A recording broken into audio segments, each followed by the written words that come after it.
Hello दोस्तों, welcome to my YouTube channel. दोस्तों, पिछले वीडियो में हम लोग हड़प्पा सभ्यता के काफ़ी महत्वपूर्ण इंपॉर्टेंट ऑब्जेक्टिव लूसेंट से देखे हुए थे। आज उससे आगे के लूसेंट के ऑब्जेक्टिव को देखेंगे। तो चलिए सबसे पहले क्वेश्चन को देखते हैं। दोस्तों, पहला क्वेश्चन है कि सिंधु सभ्यता के लोग अपना नगर तथा घर किस पद्धति में बनवाते थे?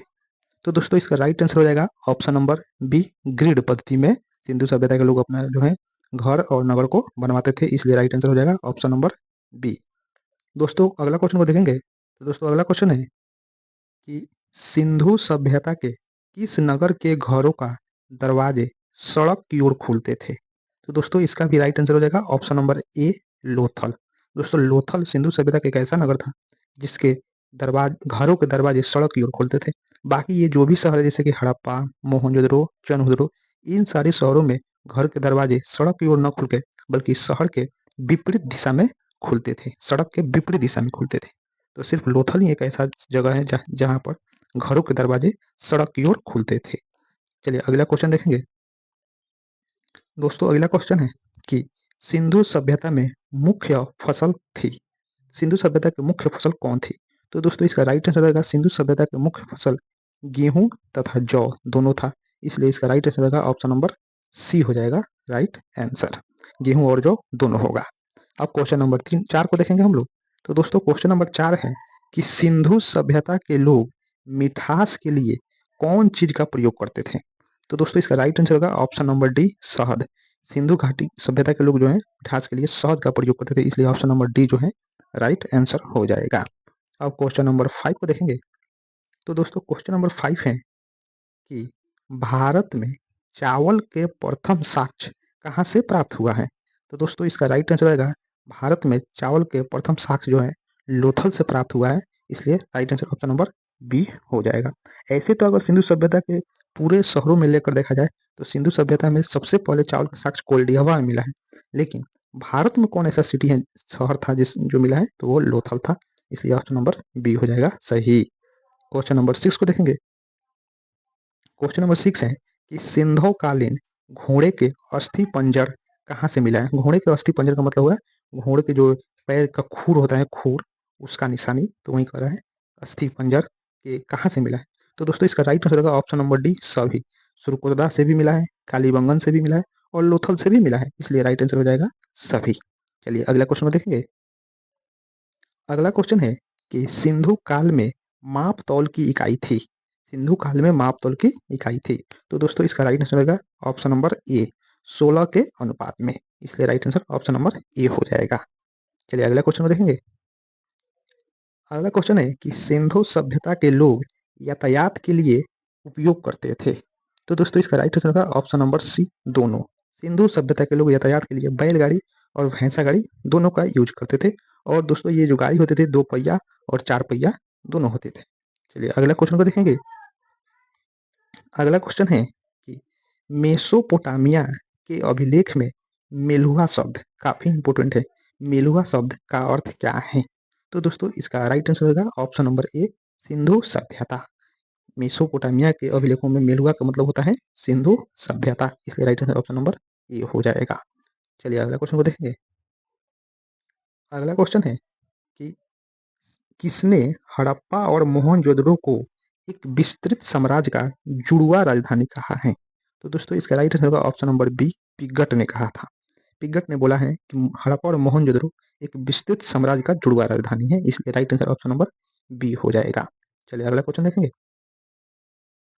अगला क्वेश्चन है कि सिंधु सभ्यता के लोग धरती को कौन सी देवी मानकर पूजा करते थे? तो इसका राइट आंसर होगा ऑप्शन नंबर ए, उर्वरता की देवी। सिंधु सभ्यता के लोग धरती को उर्वरता की देवी मान करके पूजा करते थे, इसलिए right answer option number A हो जाएगा। दोस्तों, इस काल में जो है संभवतः ऐसा माना जाता है कि इस काल में कोई भी मंदिर का अवशेष नहीं मिला है, लेकिन फिर भी लोग जो है इस काल में धरती को उर्वरता की देवी मान करके पूजा करते थे। चलिए अगला क्वेश्चन को देखेंगे।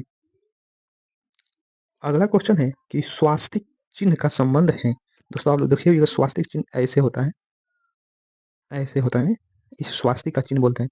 तो दोस्तों, बोल रहे हैं कि स्वास्तिक चिन्ह का संबंध है, तो दोस्तों इसका राइट आंसर होगा ऑप्शन नंबर बी, हड़प्पा सभ्यता। दोस्तों, हड़प्पा सभ्यता कहिए या सिंधु सभ्यता कहिए, बात एक ही है। तो हड़प्पा सभ्यता में सबसे पहले स्वास्थ्य चिन्ह मिला था, इसलिए right answer option number B हो जाएगा। चलिए अगला क्वेश्चन देखेंगे। अगला क्वेश्चन है कि सिंधु सभ्यता में किस देवी का उपासना सर्वाधिक प्रचलित थी? तो दोस्तों इसमें राइट आंसर रहेगा सिंधु सभ्यता में मातृ देवी की जो है उपासना सर्वाधिक प्रचलित थी, इसलिए ऑप्शन नंबर सी सही हो जाएगा, मातृ देवी। चलिए अगला क्वेश्चन देखिए।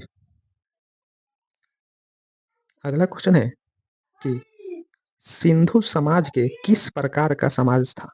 सिंधु समाज किस प्रकार का समाज था? तो दोस्तों इसका राइट आंसर हो जाएगा ऑप्शन नंबर बी, मातृसत्तात्मक था। यह जो है समाज मातृसत्तात्मक था। इसमें जिस तरह अभी वर्तमान में जो हमारा समाज है यह पितृसत्तात्मक है, लेकिन सिंधु समाज जो है मातृसत्तात्मक था। उसमें लोगों को अपना आइडेंटिफाई देने के लिए जो है माँ का नाम लिखवाना होता था, लेकिन अभी पिता के नाम से चलता है, लेकिन उस समय माँ के नाम से जो है चलता था, इसलिए यह समाज जो है मातृसत्तात्मक था, इसलिए right answer option number B हो जाएगा। चलिए 15 को देखेंगे। क्वेश्चन नंबर 15 है कि सिंधु सभ्यता के लोग किस प्रकार के पशु को पूजते थे सर्वाधिक? तो दोस्तों इसका राइट आंसर होगा ऑप्शन नंबर ए, गोबर वाला सांड को जो है सिंधु सभ्यता के लोग बहुत ही पूजनीय मानते थे, इसलिए right answer option number A हो जाएगा। चलिए अगला क्वेश्चन देखेंगे। अगला क्वेश्चन है कि सिंधु सभ्यता के शहर कालीबंगन या कालीबंगा का अर्थ क्या है? तो दोस्तों इसका राइट आंसर होगा ऑप्शन नंबर बी, काली चूड़ी, इसलिए right answer option number B हो जाएगा, काली चूड़ी। चलिए अगला क्वेश्चन देखेंगे। अगला क्वेश्चन है कि मोहनजोदड़ो में सौ का मतलब होता है मृतक शरीर, यानी जो जब मनुष्य मर जाता है तो उस शरीर को शव बोला जाता है। तो शव को क्या किया जाता था? तो दोस्तों इसका राइट आंसर होगा ऑप्शन नंबर सी, जलाया जाता था। मोहनजोदड़ो में दोस्तों जलाया जाता है, लेकिन दफनाया जाता था हड़प्पा में। हड़प्पा में शव को दफनाया जाता था, इसको याद रखिएगा। तो हड़प्पा में शव को दफनाया जाता था और मोहनजोदड़ो में जलाया जाता था। चलिए 18 नंबर क्वेश्चन देखेंगे। 18 नंबर क्वेश्चन है कि सिंधु सभ्यता के विनाश का कारण क्या था? एक है भूकंप, बी है युद्ध, सी है आग और डी है बाढ़। तो दोस्तों ऐसा माना जाता है कि इस समाज का और इस सभ्यता का विनाश का मुख्य कारण संभवतः बाढ़ को माना जाता है, इसलिए ऑप्शन नंबर डी सही हो जाएगा, बाढ़। चलिए अगला क्वेश्चन देखेंगे। अगला क्वेश्चन है कि आग में पकी हुई मिट्टी को क्या कहा जाता है? तो दोस्तों इसका राइट आंसर होगा ऑप्शन नंबर बी, टेराकोटा, इसलिए right answer option number B हो जाएगा। चलिए अगला क्वेश्चन देखेंगे। अगला क्वेश्चन है कि सिंधु सभ्यता के लोग मुख्य रूप से क्या करते थे? तो इसका राइट आंसर होगा ऑप्शन नंबर ए, व्यापार करते थे सिंधु सभ्यता के लोग, इसलिए right answer option number A हो जाएगा। साथियों आज के क्लास में सिंधु सभ्यता का पूरा ऑब्जेक्टिव एकदम जीरो लेवल से समाप्त हो गया।